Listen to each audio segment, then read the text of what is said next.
High, easy to cook দহি পটল। পটল, আলু, টমেটো, কাঁচা লঙ্কা, আদা এগুলো কেটে ধুয়ে রেখে দিলাম। দেন গ্রাইন্ডারে কাঁচা লঙ্কা, আদা, গোটা জিরে, টমেটো পেস্ট করে রেখে দিলাম। তারপর কড়াইয়ে তেল দিয়ে গরম করে এটার মধ্যে পটল ছেড়ে দিলাম।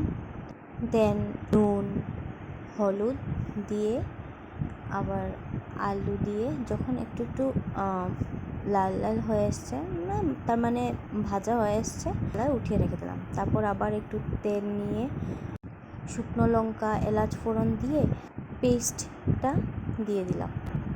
মশলার পালা। এবার কি কি মশলা দেব আমি দিয়েছি নুন, হলুদের গুঁড়ো, মরিচের গুঁড়ো, এইসব পরিমাণ মতো যার যতটুকু লাগে। দেন পটলগুলো ঢেলে দিলাম, মানে পটল আলুগুলো যে ছিল ওগুলো ঢেলে দিলাম। ঢেলে একটু নাড়াচাড়া করে রেখে দিলাম। তারপরে দিয়ে দিলাম ফেটিয়ে রেখেছিলাম দই, ওই দই দিয়ে আবার একটু নাড়াচাড়া করে এটাতে দিয়ে দিলাম দুধ। বেশি একটা না, একটা পরিমাণ বুঝে দুধ দিয়ে দিলাম। ঠিক নামানোর আগে দিয়ে দিলাম শাহি গরম মশলা।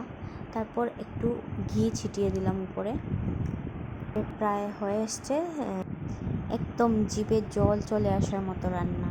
Yam. Thank you. Tata, bye by.